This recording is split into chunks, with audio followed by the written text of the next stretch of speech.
How's life on your end, man? What's up with the music stuff these days? I know you're playing all the time. Yeah, music's been cool, man. I've been playing.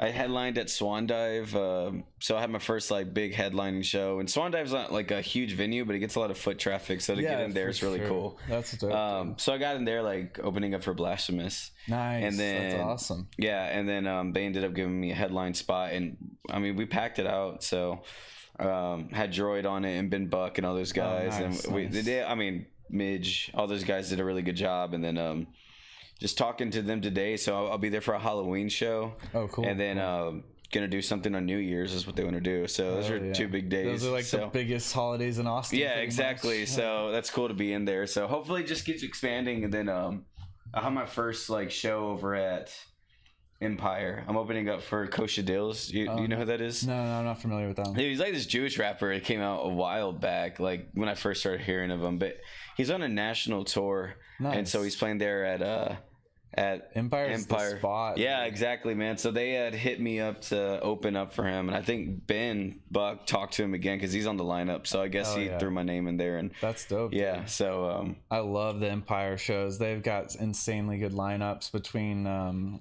was it Herd Presents is like the new company that's been they're the ones that booked me. So hopefully my friend Courtney's been doing that stuff, and I feel like they're just killing it right now. Nice, like, man. They just put Young Pinch is playing there pretty soon. That's cool that they're getting bigger names, stuff like that. Yeah, and that's what I'm hoping, man. That it's cool that they throw a lot of. I mean, you always have to have openers, so it's cool that they're reaching out to like these local artists and stuff too, which is cool. Instead of bringing in whoever, but yeah, it's Kosha Dills and Devmo, and I don't know if you ever heard of her, but she's out of LA, which is crazy enough because I met her at this big competition that I was invited to up in Brooklyn. So I had got to like kind of kick it with her a bit and stuff. She was one of the finalists there, so she's really cool. So hopefully, I doubt she'll remember me, but it's still full circle. She will after the show. Yeah, hopefully that's the idea. Maybe she's like, oh, ToneRoyal-'s dope. So that's it, man. Just trying to grind and do all that stuff, and then that is awesome that they're getting the local acts because the scene is just blowing up here. I mean, the city itself is just getting so big. Yeah, it's just growing, man. People and like just the collective alone. Like I'm constantly preaching that any one of you guys could open up for any show, like, no questions asked. Appreciate it, man. I mean, I fucking love it. No, and that's what's cool, man. It's supposed to be a group of just good artists that came together because we were always at each other's shows. So it's like, why don't we start doing this together? Right. So it's been cool. Hopefully, I mean, we still continue working with all that stuff and just keep supporting each other and things like that. Yeah, so, absolutely. It's nice to have that. Yeah, and Philip's leaving to Las Vegas, so he'll be gone. Really? Yeah. So like a permanent move? I mean, I don't know for how long, but he's going there just to different endeavors. Nice. Yeah, keep pursuing the music over there. And I was like, dude, go for it. Get out of Vegas. That's an interesting choice. Yeah, I mean, I've known a few people that have gone over there now, so I don't know if it's like one of those things where it's just like a growing scene in music or whatever. The only guy that I could think of that probably even came out of there, and he's not even that big, is Euros, and he's like an artist I really like. But he was opening up for like Dizzy Wright and stuff like that. But nice. Yeah, I don't know never heard of Euros about their like smaller scene. I know obviously they get huge name acts playing like the Strip and stuff like that.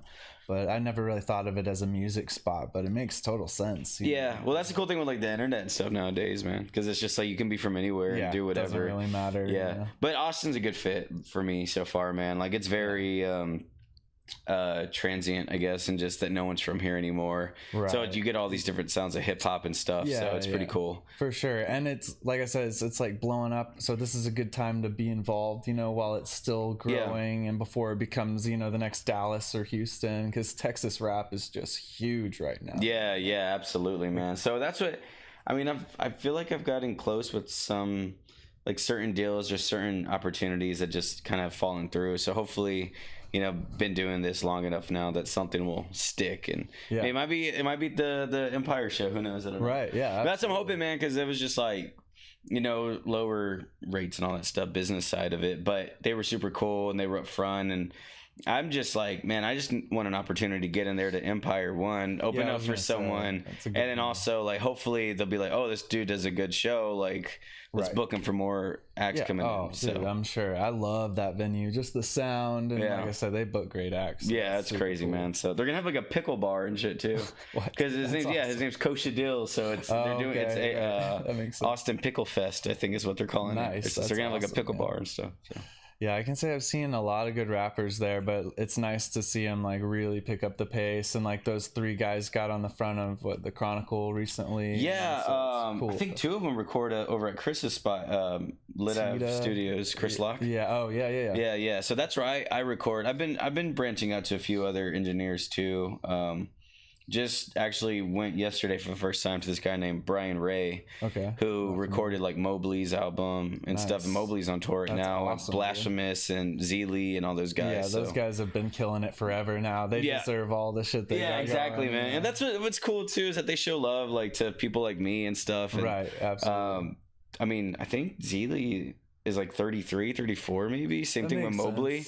So I'm like, I guess it kind of shows you how like hip hop's been around long enough now that it's just grown. You know what I mean? To where it's like normal for someone to be. Like you don't have to make it absolutely. I feel like there was a time where it was like 18 or what. You know, if you're not blowing up. But, definitely. But I heard someone say the other day at a bar that like 30s are the new 20s. I don't really know how true that is, but you do see a lot of these guys that are like in our eyes are just a staple of the game, and you're not really thinking about how old they are. Yeah. And like some of these dudes are, you know, my dad's age, and they're like, you know, they've been there for a while, but still. Oh yeah, you know, Jay-Z and Eminem and all these dudes. Yeah, Snoop Dogg, all these. You know, he dudes. drops a diss track and everyone freaks out about it still. So yeah, man, it's weird. Hip hop's like now that it's just a mainstream type of thing where it's just going. So we'll see what happens with it, man. Hopefully something sticks, because I love performing. I love doing the music, and I feel like every show that I've done. Now that I've incorporated like the band with it too, on top of like the EDM DJ, and then it's also like traditional hip hop and all these different styles. Like I feel like it's just something different to see that show. So yeah, people appreciate that. They love seeing Poopy get out there and shred on the drums. Poopy's nasty on the drums, man. He's amazing. So that added like an aspect of it for sure. And then Jefferson, who's like a pop folk type singer, like bluegrass style. Really? I didn't know that. I mean, that's what he sings. And then for him to just like, he was just a good dude. And one show I was like, hey man, why don't you play guitar? Like, do you want to play guitar for me because we have a song together called Love Song. He's the one that sings that chorus. Oh, hell yeah. And he was like, oh bro, I'll just jam with you. And it just ended up like sounding really cool. That's dope. I feel like that's the new wave in general. Like even with a lot of the electronic guys, it's like if you're not bringing some sort of live aspect to it, people don't appreciate it as much. Yeah, you know, they're like, oh, he's just push and play or whatever. Yeah, you know what I mean? Yeah, and it's cool. I mean, there's nothing wrong with like, you know, just a DJ and stuff. And sometimes I just like doing certain sets like that where I'm like, you know what, I just want to DJ and we'll just jam. But like, absolutely, dude, adding all those different instruments to it, and it's just more cohesive, or even just it gives you, it makes things more impactful. Yeah, like if you do like an EDM song and then you add like some live drums on it, and then like you have a dude that's just like this goofy looking white dude that's just like jamming out, and then definitely. You know, and then I don't look like I rap, so it's like people are always like, what? I want to also talk to you about, you do so much other stuff other than rapping. I just saw you got picked up to do like the MC stuff for the UT games, is that right? Yeah. So I don't know legally what I'm all able to say as far as teams and stuff. Yeah, absolutely. But yeah, I'm doing some announcing for the NCAA, a big team here in Austin, and then I've been doing the NBA stuff as well. Nice. So doing the MC things with that, it's been really cool. Yeah, I know. And you've been doing like stuff in San Antonio before that, I remember. Yeah, San Antonio, and just all over, man. I've been doing it for so long now, like it's kind of crazy.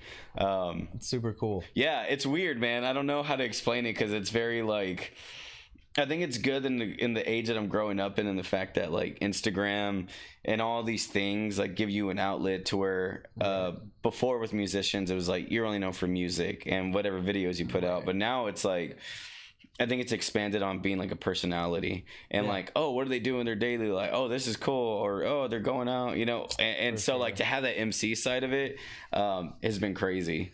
And well, it gives you a ton of extra exposure and camera time and all that stuff, which is like, you know, gives you big leaps above people that aren't used to that aren't nailing that side of stuff, you know what I mean? Yeah, dude. No, and that's what's crazy with it too, is to be like, my friend was actually just telling me yesterday, because he was like congratulating me, and we went out to celebrate just because a lot of the stuff that has come about as far as jobs and things, and he's just like, oh yeah.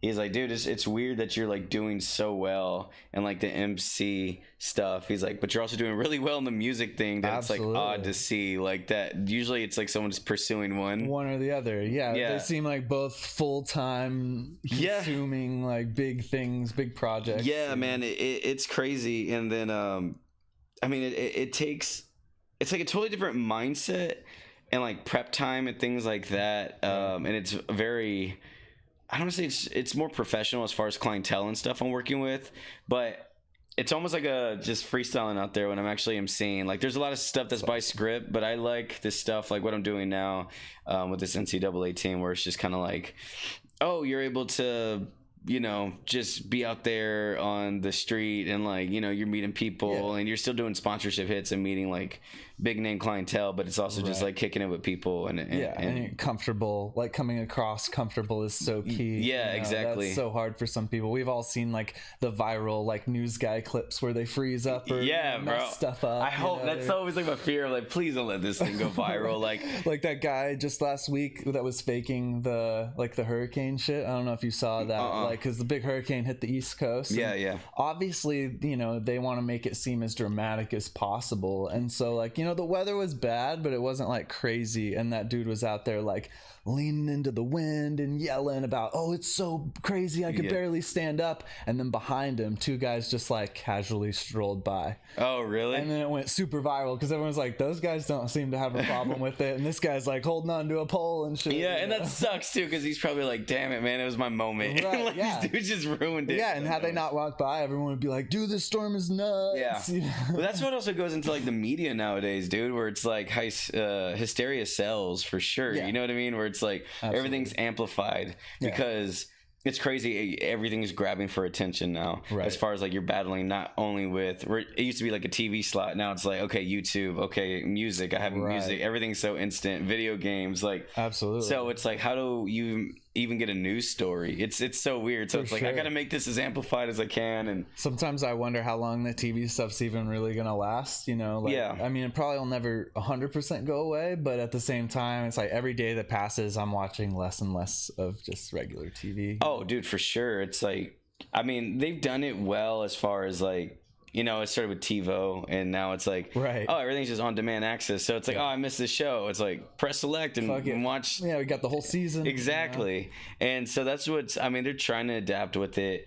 And it's not going to be until sports go fully like online that I think it'll really go. Because I honestly think that that's what is keeping everything. I would agree with that. Keeping TV going is like NFL, NBA. It's the only time I turn on regular TV. Exactly. Yeah. And 100%. Even with that, it's like, if I'm watching the sports or anything major, like the Oscars or Emmys or whatever, or something, I'm on Twitter, because it's almost like you're just cultivating a community that's like people are making jokes and you're like, oh, some crazy happened, like, what's my joke? What's a meme I can get to? Or like, I know people are posting, and then first person to it's gonna get all those reposts. And shit. Yeah, exactly, man. So it's crazy. It's funny how much things have changed. But I wonder about TV, how that's gonna go. I mean, everyone can have their own channel. Like, it didn't take much to put this together, and then we're just live, you know. Like, getting the follower base is a little more difficult, but as far as just being live, it's not hard. Because when you're young, you think like 30's so old, you know. And now you're like, dude, I feel like I'm still in high school. Like, exactly. It's so weird until like you're actually with like a high schooler, and you're like, oh god. You're like, oh, thank God, I've actually grown past that. But yeah, you're right. Like every day I wake up and like I feel like the same guy, you know. I'm just like, maybe I learned a couple things, but everything's still so it makes you feel like, man, our parents don't know what the hell they're doing. Right. Like, yeah, absolutely. By this point my mom had like 4 kids. I'm like, what? I was just thinking about that the other day, you know. I was like, man, I know plenty of people that are married with a kid now, and it's just like a weird transition, you know, because I don't plan on that anytime soon.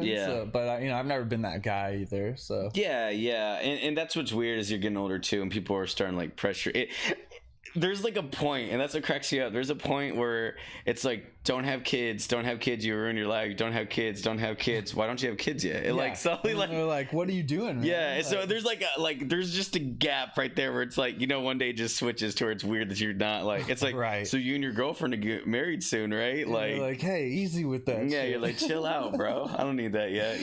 Yeah, dude. It's also like a career thing, you know. Like I obviously didn't choose the normal like, you know, college, get a job 9 to 5 and just grind for retirement type thing, you know, which is, you know, nothing wrong with that. It's just everybody has their. I knew early on that wasn't for me, so it's just a matter of like figuring out the whole, you know, DJ thing. And like the last thing I want to do is like commit to something that's gonna like hinder other things. And you know, I don't want to make promises to people and shit, you know, when I could barely take care of my own shit at this point, you know? Oh yeah, dog, I'm the same way, absolutely. And it's, I mean, you're a dope DJ, so it's cool that you're actually, and like Austin's growing, so DJ's not a bad gig nowadays because it's so common, like to where weddings it used to be like a live band, and you know now it's like, let's get a DJ, we'll have all these bands, absolutely, you know? Man, things have switched nowadays to where it's like normal that people just are rappers and people are DJs. Music, and people are, I mean, saying it's easy to make is maybe not the right term. No, but like, it's more accessible. Absolutely. You know, it's like anyone can make a beat, anyone can buy a mic and record at home, and you know, as long as it's mixed and mastered well, it can be on SoundCloud tomorrow.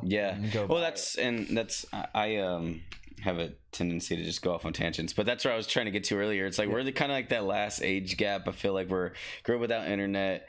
And like, you know, I remember getting like an Xbox 360 and it was like, I hear we need to get internet for this so I can play online. And my dad was like, we have a desktop upstairs, you know? Right. No, I remember those days because there was I don't know, my dad, I mean, my dad sounds super old. He does. My dad is not, he's, we have an Xbox. Right. I went through all the console stages, but Xbox in particular, you had to buy like a special like adapter thing to plug the internet in. And it was like, well, we need this. Like, exactly. Play online, you know? And I remember that. And then it was like, we ended up getting Wi-Fi, and then now it's just like I can't even imagine not having Wi-Fi, and that's crazy to me. Right. But my whole point of that was like when I first started doing music, when I was like, oh, I want to do this, like pursue it, 18, 19, like home studios weren't common. Like it was like, where do we go to record music? Right. Like, and you know, I felt like it was just starting to get there, and now like, come over to my place and record. I got my home studio. I have everything we need in that room right exactly. there. You know? And it's crazy. And it's just like, all right, as long as it's just compressed, you know, get a compressor with it. It's like, I know I could send it off to an engineer to like make it sound passable. Absolutely. Yeah. That's a big thing people actually don't think about these days is how much a good engineer is like changing the game. Like as much as, you know, the production, which I love making beats and stuff, but like a good engineer is a game changer, man. Oh yeah. And they don't get that credit at all, which is kind of lame, but at the same time, you know, like they're getting paid the big bucks at the end of the day. Yeah, absolutely.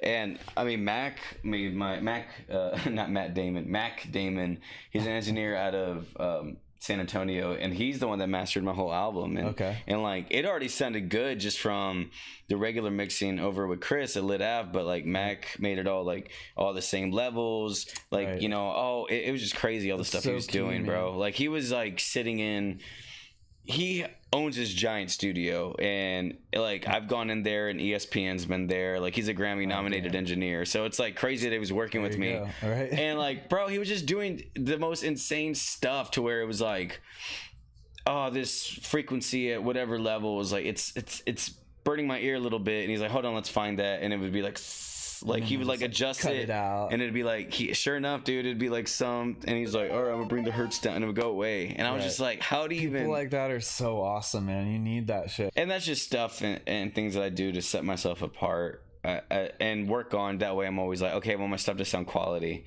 Right. But then I also run into things where I'm like, I will hold on to things forever until it's like perfect. I need to break out of that too. I need to find balance. That's every artist, I feel like, to some degree, you know, like if you're not like judging yourself fairly harshly, then you're probably not putting out a good product. Oh yeah, absolutely, man. And that's what's frustrating, because it's always like you're your worst critic, and sometimes it is hard to let go and be like, it's not ready in my eyes, but like everyone else is like, bro, I promise it's awesome. And they're like, it's great. Yeah, but it's like always funny because when you write a song or produce something, you hear it and you already have that finished version in your head. Right. So like whatever you record that's dry and it doesn't sound like it, you're like, I hate it. Yeah, and it's fuck like this, man. Yeah. You're like, I just want it to sound like pro shit. You have any new stuff coming out in the works right now? Oh yeah, I mean, I'm always working on stuff. I've been writing a lot more lately. I've been going through a lot of stuff as far as just with the age thing and getting older, and like 27, I've been 27 now a few months or whatever, but and it doesn't sound old. Like people are like, you're so young, and I'm like, I know, but it's like, it was a weird age for me. I don't know why. It hit me harder than 26. I can see that. I mean, we grew up with, I mean, hopefully everyone's aware, but like the 27 Club, you know, it's like I played in all these rock bands, and to me, that's like something you always like idolize. Not that I was like trying to die at 27, but like, think of what those dudes did before, you know, and they died then. So like they did all that crazy they were shit. accomplished, you know, before anything. Legends, you know, as kids essentially. Yeah. You know, so at some point we're just gonna evolve so much that we're the alien.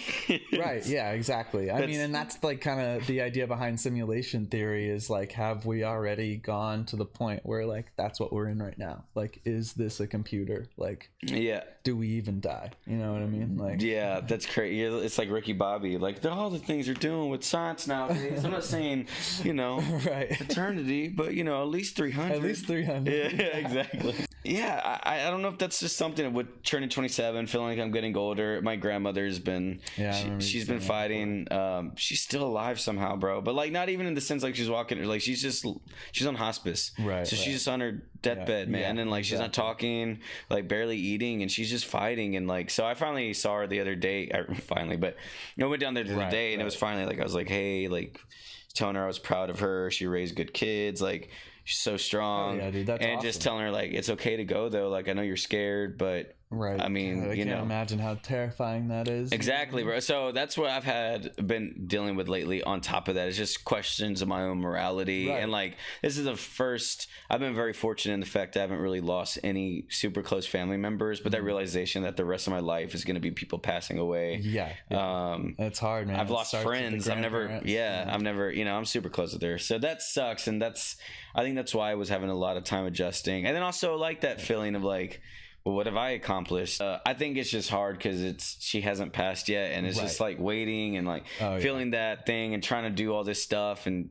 like today, dude, I didn't do anything. Like I've just been depressed with all that stuff, and it's like, how do I get myself out of that funk? And a lot of it is escaping through music or whatever, but it's just like, those things are, so I have days where it's like that, where I'm like, I'm not doing anything, and then like the next day I'm like waking up at 8 a.m. going to work out first thing in the morning, so I don't spend all day thinking about like, I should go work out. Like, it's that way I get it done with, I'm out of the way, I feel great, go home, write for 2 hours, and then try to send out, do whatever to help me grow. And what's kind of crazy is that it's not so much easy to give up on dreams, instead it's so easy to do something else. That, you know, I could see someone going to a 9-to-5 job and being like, you know, that's obviously someone didn't want to do that. Their dream wasn't to be like, most people, I would say, you know what I mean? Like to be a freaking accountant or something, but it pays great money. And they're probably like, I could do this every day, you know, and have this great life. And that's great. If that is someone's dream, no offense, but no, for sure, man. You know, I mean, but people love money. And if that's what your goal is, you know, more power to you. Yeah.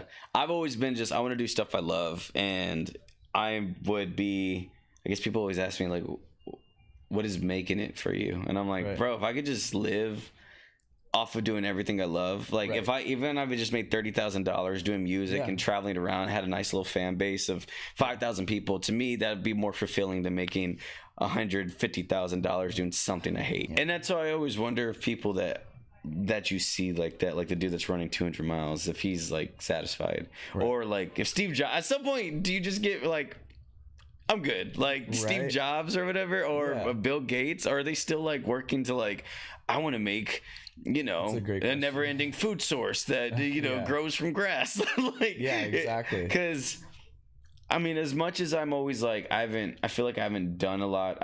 I guess I can comfortably say I've done more than most people, and like I have to stand back and be like, wow, I have done a lot. Yeah. Like, oh, for sure. And that's what's been nice. And it's taken a long time, but it never felt like a grind to me because I've always been like, you love it, right? Exactly. Yeah, for sure. Well, I mean, I can say just by watching your shows and being a part of it, like just from the sheer numbers of people that show up, I mean, you're killing it right now. Yeah, appreciate it. The hardest thing in the music game is like getting people to care, but getting people to come out. And I think that's what's cool with Austin though, is that it like people are willing to go out and just like go to a show or like walk into a bar and they're like, oh, we'll just hang out because whatever. I've met people that have actually seen a flyer that are like, oh, we didn't know what an album release party was, and me and my husband came out because they thought it awesome. Sounded cool. Like, and then they see your show and then they're like, this was awesome. Like, fuck yeah, dude, you know. And so it's crazy. Like, I just feel like Austin's really cool for that. I remember back in the day, tours would just skip us. Yeah. It's like Houston, San Antonio, Dallas, they'd get the show and then you're like, okay, which city am I going to travel to go see my favorite artist? Because we're not big enough. And it's like a 4-hour trip because it's Texas. Exactly. It's like, what the hell? You're like, God damn it. Yeah, Austin, I mean, I feel so like San Antonio gets skipped a lot. It still does a little, yeah, for sure. But Austin, it definitely gets more people now. And with the festival scene, I think it's helped just music in general. As far as like, I don't know, someone could do a festival tour for a year and not throw their own tour. So they're, they're not investing their own money to, you know what I mean? It's just like, oh, I'll just tour like this on festivals. And that's kind of cool that that's all come together. It's like mini Woodstocks now, I guess, Yeah, there's almost like too many festivals. Like, not that I don't want more, but, it's always that thing of like too much of a good thing's a bad thing. Like, eventually that's going to go away. I mean, dude, I played at Peli Grossa House at North Door. That's fucking awesome. And it's like a bunch of international artists. And it was cool because it was like me and 2 other people were like the only hip hop artists and the rest were like DJs, but they asked it was another thing like word of mouth that it was like, oh yeah, this ToneRoyal guy. And I obviously I opened up for him, so I wasn't like going in a big slap, but they gave me a 30-minute set. It was at 8 p.m. and there was maybe like 40 people there, and at the end of the night there's probably like 400 people in there. But the 40 people that were there would have never seen me, and they were just like, oh, that was dope, dude. That was awesome, for sure. And especially in that environment, like, you don't know if all 40 of those people could have been important, or if even just one of them was, you know what I mean? Well, yeah, and the dude that threw it and ran all of it was like impressed with it. He was just like, yo, you were dope. It was really, we booked you up for word of mouth when we did an opener. I was like, oh, I could have sucked. I could have it at Empire. They might be like, oh, this ToneRoyal guy's actually not bad. We just did an opener. That's dope, dude. Are you trying to play South by this year? Dude, yeah, absolutely. And now that my project is finished, because that's always been a thing where I've never really had, I've done mixtapes. This last album was like an EP. And it sucks that Kanye said that now, where he's like, oh, it's all shorter albums now, like that's the new trend. And I had that mindset going in, like that's people would be like, why is it so short? I'm like, because I'd rather give you 8 just really good songs and to just bangers, man. And I want it to just be, every time you listen to it, it's like, oh, let's just listen to this whole thing because it's only 8 songs. I'm finding in myself as an artist, like I am fine at making music and I'm fine at releasing it and performing, but I'm not good in the sense of like marketing side of it. Like, how do I get people to continue to listen to this or branch out? And I've done some things, but that's just not where I'm comfortable at. Or asking people to be like, which I've gotten better recently, but just be like, yo, check out my album, like, hey, if you don't mind listening to that, because I have this mentality of I don't want to bother people. There's 100 other people doing this to them. So it's weird being like, it does feel weird sometimes. It's like, how do I do this? But you have to, right? It's become the common thing. Like, every rapper out there, they'll like demand on Instagram or whatever, like, go listen to the new single, click it and share it with your friend. And it's like, that's not me, but if everyone's doing it and it works, that kind of becomes the standard. Well, you have to. And so I try not to make, and this goes back like to my Instagram, I try not to make it all music all the time, just so it's like, it's not exhausting. The thing that kind of saved the music industry as far as like record labels and stuff has been spot for all these streaming services because it was like going away. They're like, how the fuck do we make any money?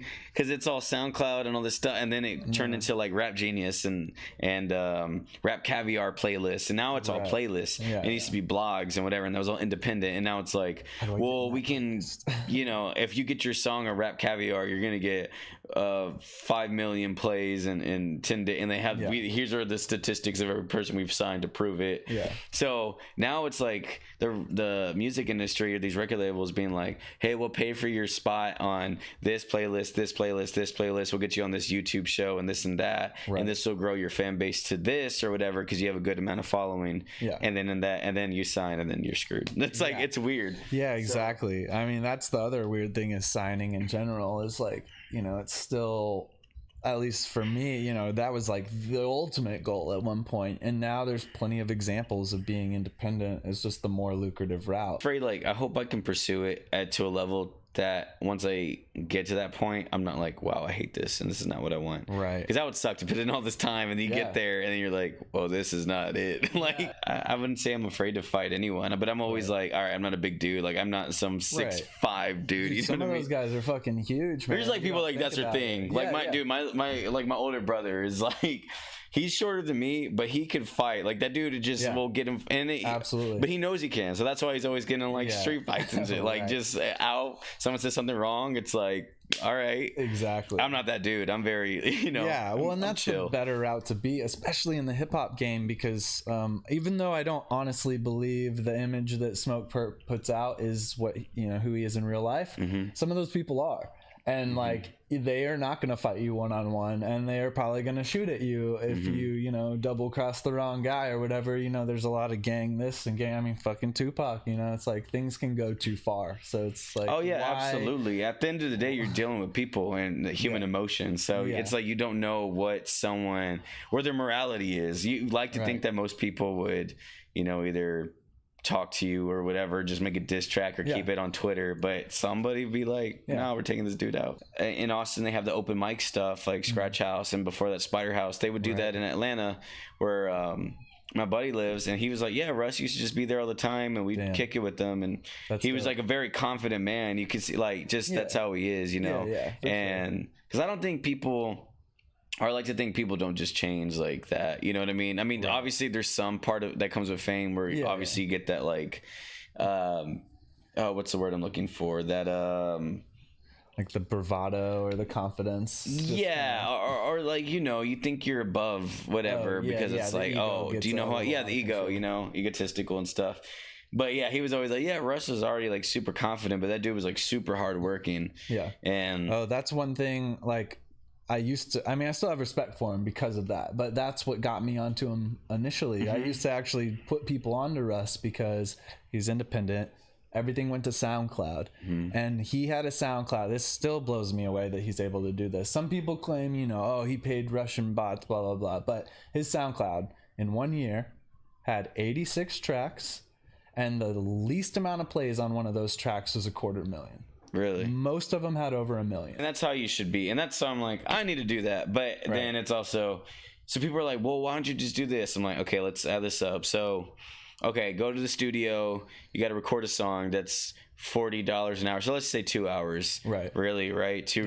3 hours at the minimum typically, right? For sure. So $120 goes into that. Then it's like, all right, now I got to get it mastered or whatever. That's another, you know, $80 or however much it costs. It's like, then I got to upload it to Spotify and to all that stuff. Now, you know, SoundCloud is free, but no one's really rocking SoundCloud like that anymore. So now it's like, all right, Spotify. So then that's, you know, whether you're using more money going in. So it's like for me to put out one song, I mean, minimum maybe, you know, 200 or something like that. And not even the money, the time that you're putting in, and then you're waiting on the engineers to do their thing. It's got to get approved and go through all that stuff. So I'm like, it's a lot more money than people think. And let's say, even if it wasn't that much, let's just still say it'd be $100. I mean, to do that for every song, like every week, $100. Yeah. I mean, that's $400 a month. You know what I mean? Like that's crazy. Yeah. So exactly.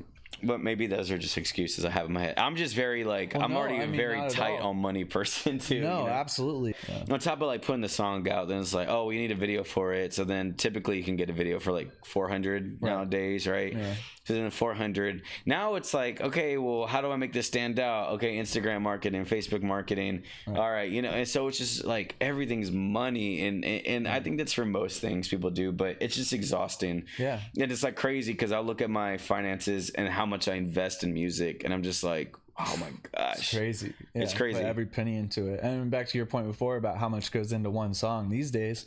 People almost don't give a fuck if it's a song. They need that video. Yeah. And so then you're like, what am I going to make a video for every song and then like put out 12 songs for an album or whatever, and just like slowly release it on the public or however. Brockhampton style. But I wish like I had the talent level I feel like I have now, maybe even just 4 years ago, and it'd been so much easier just with SoundCloud and had the same type of drive, For me, it was like, I don't know what I'm doing. I'm just for sure moved to a new city. I'm going to UT Austin. I'm like, don't know what I'm doing, Dude, no, I feel you there, man. I mean, I think everyone could say that, but that's art in general. Like all the stuff I have online right now is stuff that I worked on at least 6 months, if not a year ago, if not more than that. And I don't want to say I'm embarrassed, but it's like I've got so many unreleased things that I'm much more proud of. It's like your newest thing's always your best, but then it just takes time and energy. It's just crazy. There's so many artists out there now, and it's weird because I feel like a lot of people just rap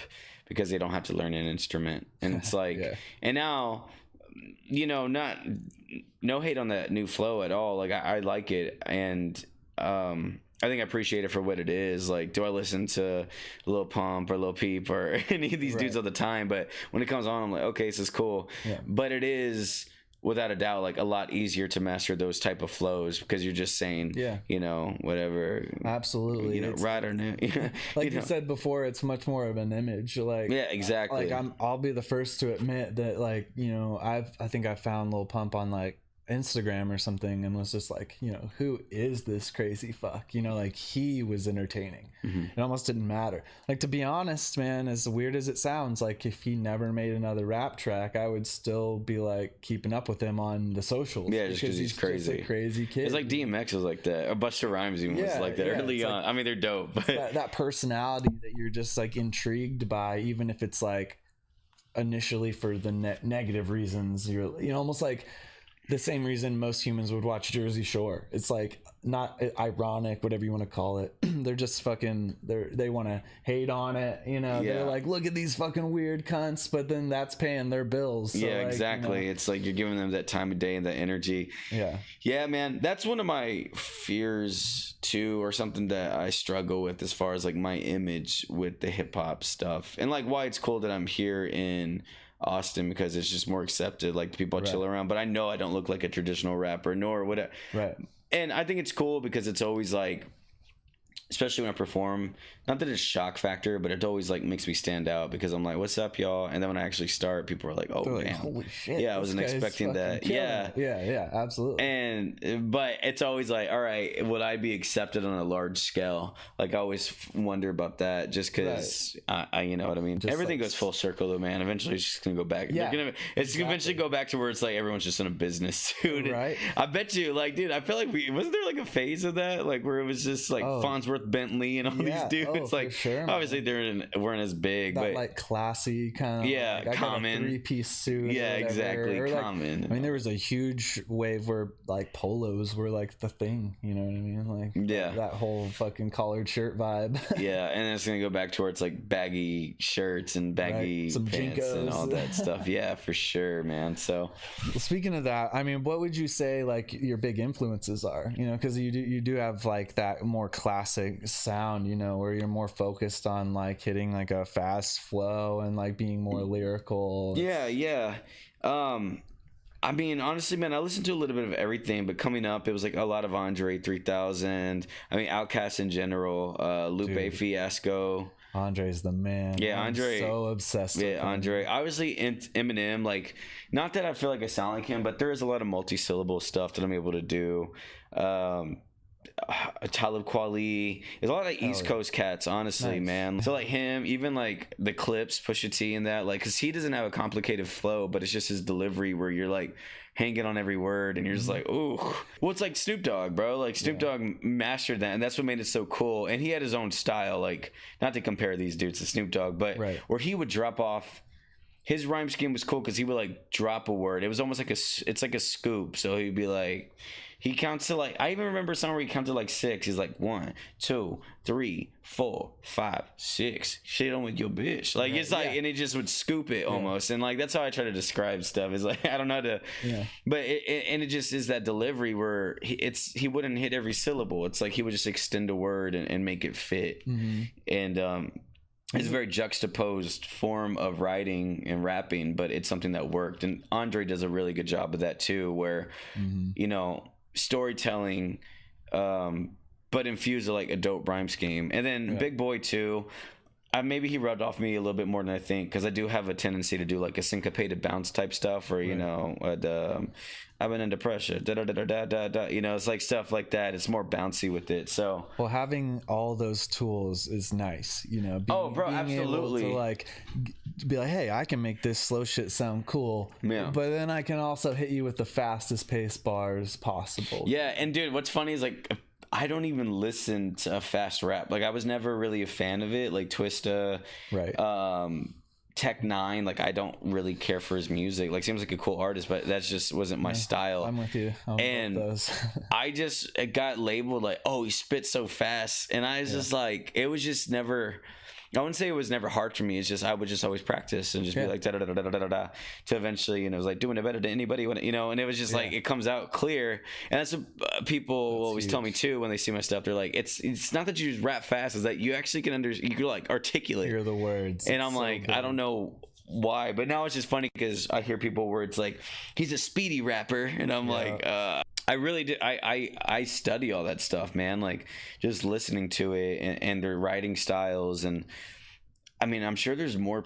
I can't even think off the top of my head. It was always more East Coast cats I listened to. Like I was always a Biggie fan over Tupac, just because I didn't like that slowed. Like Biggie just had the bars and that delivery, and Tupac's dope, but it was just, I was always like, I'm a Biggie fan. Yeah, Tupac's more about the feel of the song and the message, whereas like Biggie, like you said before, like bars were a thing. Like he was spitting them. Yeah, exactly. And it's just like, I don't know, man, Hypnotize and all that stuff, and Big Papa, and it was just that delivery there was a little bit more aggressive. And if there's someone just from a basic level who doesn't even listen to hip hop and sees a set of mine, they'll be like, you sound like Eminem, like just because it's fast or it's whatever.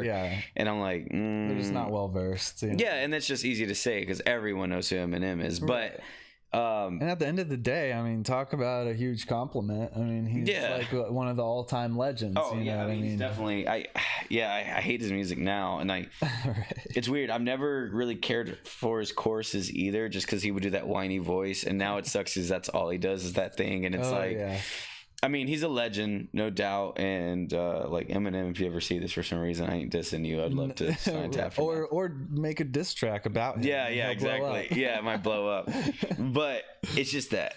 It's almost like a caricature of Eminem, and that's how I describe it. It's almost Eminem became so Eminem that it's just like I can't even bear it. It's funny that you're saying this. I don't know if you're familiar with Chris D'Elia, the comedian. I saw his thing. Yeah, you know, like he said the other day, his new album sounds like he's stuck under a truck. Yeah, like he's just got a truck on his chest the whole time. He's like, yeah. Did you see that video that he did? Yeah, like, of course I'm on tour, right on the floorboard. And I'm like, why are you rapping like that? It's a caricature. And the first song he did that, where I was like, why is this dude trying to sound like Eminem? And then I was like, oh shit, this is Eminem. This is him? Like, what? And it was on Big Sean's song. I can't think of it. It was on his last album. Oh, I should know. I don't know Big Sean's like song stuff. Yeah, but it was like albums. I mean, it's really a cool verse, but it's just that delivery. It's just like, it's not that you know, he always makes fun of it. Like, he's like, when I was Slim Shady and I rap like this. I was like, at least it was a cool delivery. Like, now it's like everything's so aggressive. You sound so mad. Yeah, and the way like it sounds to me, it's like, it's almost like Get Off My Lawn, like the album. Like, he's just so grumpy about everything. But just because it's not genuine to me. Yeah, exactly. If it's something that will fit, and that's what I always try to tell people, because they're like, well, what can you rap about? And I'm like, dude, I will rap about whatever, like, as long as it's genuine. And that's what I always tell people too. I'm like, if it's honest, people will resonate with it. But literally, you can write a song about anything, and that's what I always have to tell myself. Like, it don't matter if it's like just even something like sitting in traffic, because like Jizza literally wrote a song about an atom, like everything that partook in an atom and what it can do. And I'm like, an atom is, you can't even see it. Like, I'll definitely have my stuff where I will rap about, like, you know, it's braggadocious, because at the heart of it, hip-hop's always been like, I'm better than you, this is why. So well, you got all about the I. Yeah that's your perspective, you know? Yeah, and I have the braggadocious stuff, but there's always like, there's certain artists that will like, are so aggressive, and it's kind of like that token thing, or like they think the audience they're like almost aggressive towards the audience so much, and they're mad because it's like, yo, listen to stupid fucking shit, like I'm spitting bars. It's like, bro, you're turning people off, because it's like, yeah, Hobson is one. Just let it ride, man. Like, the only thing that you can fix is you. People are gonna like what they like. It's how do you incorporate that? And that's stuff that I've been working on as far as bringing in that new style, because I can listen back to my old stuff where I'm like, yeah, the bars are there, the lyrics are there, but I just sound like a dude rapping. Right. Now it's like, okay, with this last album, Late, and it was all a bunch of different styles as well, but I found myself like on songs like Salt and Under Pressure, where I was like, I want to have that new wave style, and you know, but really be saying stuff. Absolutely. And like, so like the, oh my god, wow, oh my god, I'm bugging out, oh my god, give me the loud, stressing in doubt, rapping this popular style, hope I'm not fit in the crowd, hope they don't figure me out. Like, but I'm saying stuff like, it's really like rapping this new style. I don't know if you know, this is, you know, it's literally saying that, like, right. This isn't something that I normally do. I hope that y'all don't feel like it's not genuine, and I hope the people that don't like the style like feel like I'm selling out. And that's all, like, I'm saying in that too. But when you listen to it or at a show, people are just like, oh, turn up. But it also gives someone that's listening, who's a fan of lyricism or whatever, they're like, oh man, that's cool. I kind of narrow down the influences thing even more. Is like, we ask like, what's the 3 Desert Island albums, like, if you just had to pick? It's such a hard question. Oh, dude, that's very difficult. I feel like it has to be one of the Kanye albums, right? My Beautiful Dark Twisted Fantasy. Ooh, it's a good choice. It's great. I love it. And the production on there, that's very when he was like grandiose and all that stuff. Absolutely. And like, even like his stuff when he was doing the Good Fridays, like, this dude's throwaway tracks are better than most people's albums. Like, there's Christian Dior Denim Flow that was amazing on that stuff. And Doc, yeah, so that's probably one of them. Hell yeah, that's a dope choice, man. I haven't heard that one, but that is a good choice. Yeah. Okay, so I had to go Kanye. Dang, man, I don't know. I listen to so much. I mean, Action Bronson's Rare Chandeliers is really cool. No, actually, Action Bronson's why can't I think of it? His very first album, and I can't think of the name of it right now. It's Dr. Lecter. Okay. When he first blew up, that thing's phenomenal. If you like Action or any of that stuff, by him is just the production on there was cool, and it's like that boom bap vibe, but he's like just spitting. So that album is just amazing. Lord Steppington by Alchemist and Evidence, just because the production on there is Alchemist and Evidence did a joint project. You ever heard it? It's Lord Steppington. I'm gonna have to check. They did a group called Step Brothers, and they did this album, and it's just like the production on there is crazy, but. That sounds amazing. I'm surprised. It's really good, bro. But there's so many that I could, like, even the Weekends, like House of Balloons. Oh hell yeah, dude! It's like just such a chill, like, whatever. There's so many, man. Do you listen to a lot of stuff outside of the hip hop realm, or is that your main? Yeah, absolutely, man. I've always had a thing for like oldies, man. I don't know why. So nice. I love what Leon Bridges is doing right now, bringing like that old vibe back. And then his new album was cool because it like was a total switch. Like, it didn't even sound the same. Yeah. And so he was doing has you on the hook, he's like, I can do whatever I want. Exactly. You know? So that's really cool. I listen, like, Sun Little is awesome. Alabama Shakes. There's Shaky Graves, who's from Austin, is really cool. That dude's really cool. Yeah, I mean, there's a lot, man, and now I find myself really listening to just more like just shuffle playlists or whatever, or like Discover Weekly, because it's like hip hop and some R&B and soul stuff or whatever. And then of course like rock. The thing with me with rock music is like I like it, but I never know what the artist is, or someone's like, oh, it's always like those are the Trash Can Monsters or something, and I'm like, there's so many new bands. Yeah, and there's even like some country music that I like, bro. Like I've actually, that's awesome. Which is weird, but I can two-step like really well. Nice. I was actually in a Dodge commercial for my two-stepping. I got to dance. Yeah. That's fucking awesome, man. So it was like one of those things where, living in Texas, there was a really two big country bars in San Antonio, Cowboys and Wild West. And so like it was college night Wednesdays and college night Thursdays at Wild West. So you go and like if you could dance, bro, it's so easy to pick up girls because you're not grinding. You're not grinding. You're not doing this. It's just like, hey, you want to dance? That's your intro. There's no like, I got to go talk to her. It's just like, you want to dance? Yes or no, whatever. Typically it's a yes. You dance, then they're like, oh, you're actually good, and then you just start talking, man. So it was great, bro. And my mom taught me early on how to two-step. She's like, her thing was like, if you don't know how to dance, no girl will ever talk to you. When I was single and I was at UT, we would go over to I think it was Houghton or Midnight Rodeo. It's Dance Across Texas now, but we go over there, and bro, it worked. Like it was so easy because you'd meet a girl, you dance, and be like, oh, where do you go to school? Was like the second question I'd have. We're talking, and it'd always be like, oh, Texas State. It was always like Texas State or UTSA. And be like, oh, that's cool. What are you majoring in? Yada yada yada. And then they'd be like, oh, okay. And then it'd always be like, what about you? And it'd be like, oh, UT. And they'd be like, SA? And I'd be like, no, Austin. No. They're like, you go to UT Austin?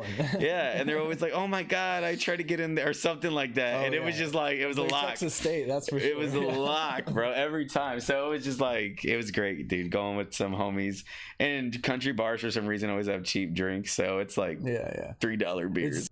Dude, I just remember when Kendrick Lamar was coming up, they were selling sets. And this is like right when Section 80 had dropped, I'm pretty sure. Okay. So I was really into Kendrick. That was another big influence for me, was Kendrick coming up. Yeah. And like the fact he's as big as he is now is crazy as hell. Dude, yeah. But I just remember they were selling slots for like $500. Yeah, the pay to play shit. Yeah, and I hate that. And what sucks with it too is like, okay, even if it was $500, give somebody a respectable time slot. Right. Or give somebody a respectable set time. That's what drives me crazy more than anything. It's like, all right, it's $500 to open for Kendrick and you get 5 minutes. Mm-hmm. Really? I dealt with some of that during this past South by, which was actually my first year to ever play. And me and my buddy App Juke were doing, it was more his hip hop sets. And I was just kind of DJing because I also produced his music. And I was like, oh, any South by exposure I can get, it's great. Mm-hmm. And we got really lucky because he is good friends with a guy that knows Bushwick Bill. And so we basically got put on Bushwick Bill Showcase, and like that alone, I was like, dude, I got to, Bushwick came to the house. We got to sit down and talk. Yeah. Like he hooked it up with a set. Like I was like, this is amazing. But then before the set went down, we got emails like the week before, and it was like the official thing that went out to everyone that was playing. And I read that and realized like, oh, dude, everyone else on this lineup is pay to play. And I got to see the numbers, and it was like, I don't like saying, but it was a lot. Some of these guys paid a lot of money, and then I was there to see them perform for no one, you know? And it's like, yeah, they got to go home with some pictures, and they got to say they played that set, but they didn't really get exposure, and they paid to be there.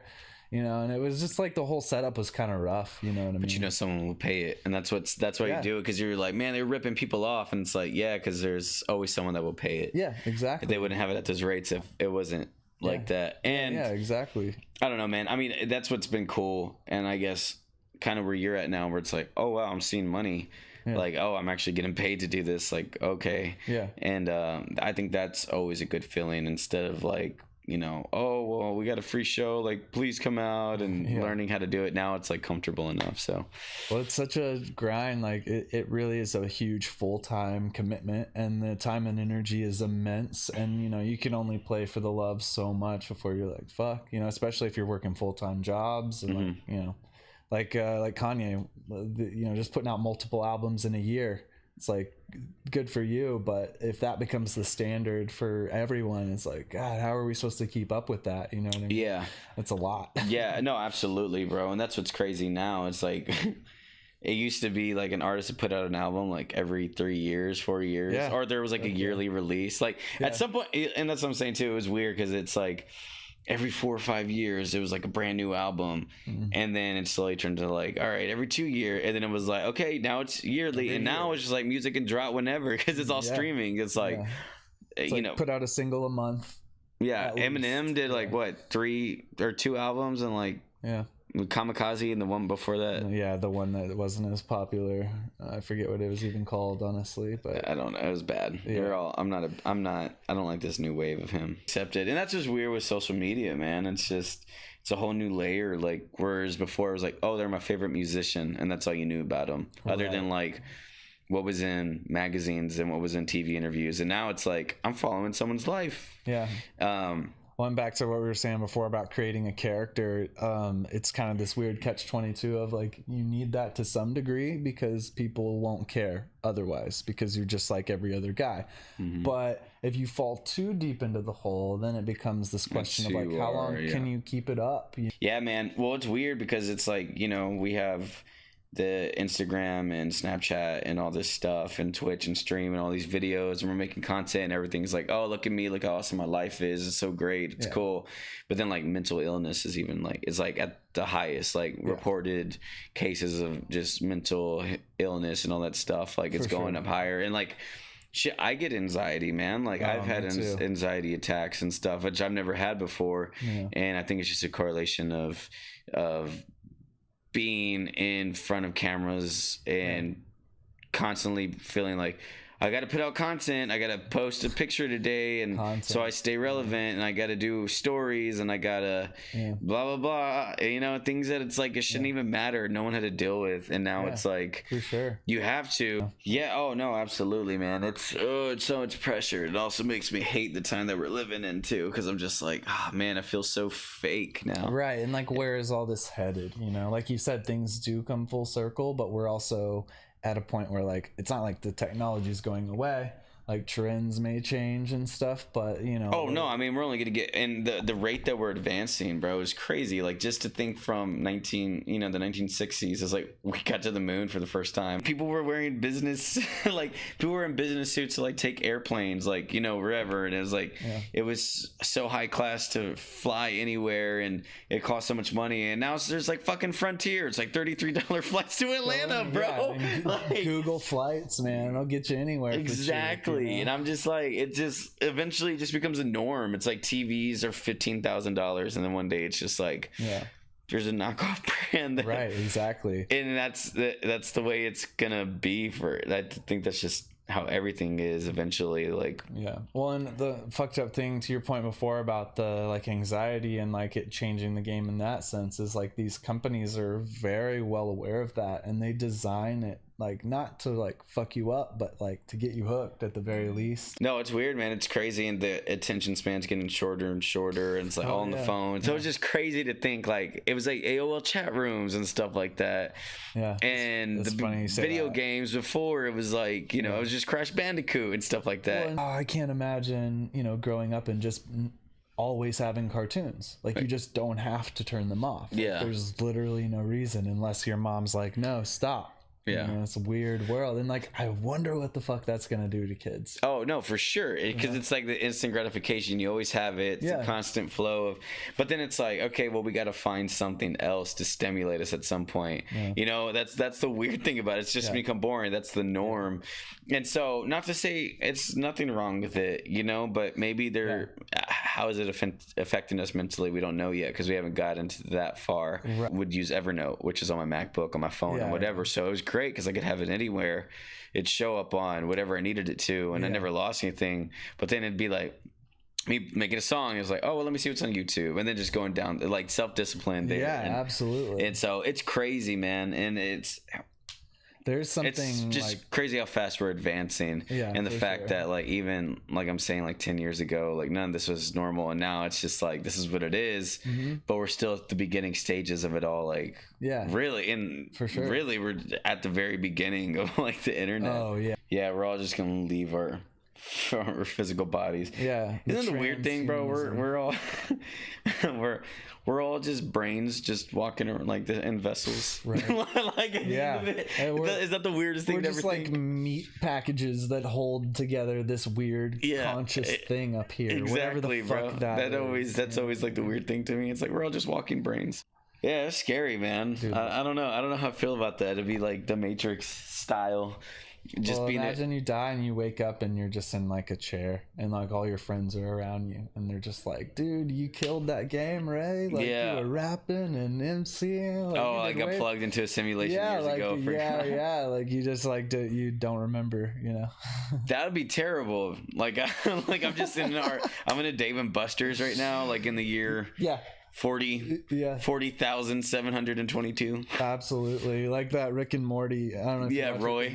Roy. Yeah, he's like, you fucking wasted your life. Like, you did really well, Morty, but you wasted your 30s on that weird bird watching stage. You beat cancer and then you bird watch. And then he plugs in and he's like, dude, he's taking Roy off the grid. He doesn't have a social security number. Weird. Well, and it's like we have stupid shit like nuclear missiles still and stuff like that. Oh god. And I'm like, dude, have you heard of like the great filter theory?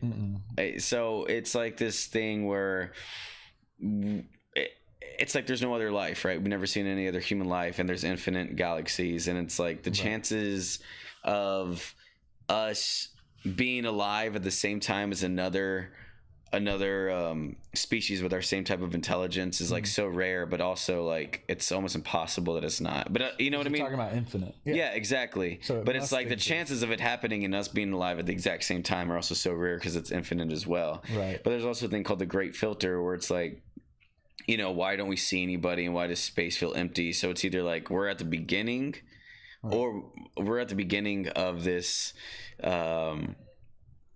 leaving to space or whatever, you know, or we're at the very back end of it where like all the other intelligent species, like maybe there's been this whole like intergalactic you know, life thing, and then it got wiped out somehow and we're like the last remaining one. So it's like we don't know, we could be both ends of the spectrum. For sure. But the great filter theory is also like there has to be something so common that isn't around yet, and especially if it's been infinite, like, you know what I mean, who knows how long we've actually been here. Right. For sure. But there's the great filter theory is like it has to be something so common that every great society has found it, and it's like it could be nuclear missiles or it could be AI or intelligence, and eventually just wipes everyone out. Or we're the first to ever, like intergalactically, we're the first to ever get past that filter, but we don't know what side of that we're on. Do about it. That's what always made me mad with Age of Ultron, bro. Like Avengers, because I was like, you know, they're like flying. They're like, he's in Genovia or whatever the hell. I think that was there. It was not Genovia. I think that was like the Princess Diaries or something. But wherever, there's some fictional land, and they're like, let's fly there. And I'm like, this dude is AI. Like he can literally go into any computer worldwide. Like what? He just does what the fuck he wants. They really made Age of Ultron. They really made Ultron whack. Well, what scares me too, and what I think about is like we always think like we're the pinnacle of species, and I'm like, bro, what if we're like the cockroaches of the universe, dude? You know what I mean? Like straight up, like we don't know really how important we are. For real, absolutely. Like that's what's crazy. Even on our own planet, like Hitchhiker's Guide to the Galaxy, like the joke is that we're the third smartest animals on the planet. That dolphins and mice are smarter than us, and that we just can't communicate with them. Y'all didn't catch it before? Fucking Tone Royal, check him out on social media. What's up, y'all? Ray Tone Royal on at Ray Tone Royal on Instagram. Yeah, let him know. Check me out on Spotify, Apple Music, Tone Royal. And we're all just floating, we're all just walking brains in vessels. We're all just brains. Be nice, love everybody. You be happy with the peace, fucking love, prosperity. Meat body that you got. Yeah, exactly, man. I wish I was better looking meat body, but we did all right. Dude, you killed it, man. It was fun. Thank you, man. Yeah, that was absolutely. Awesome.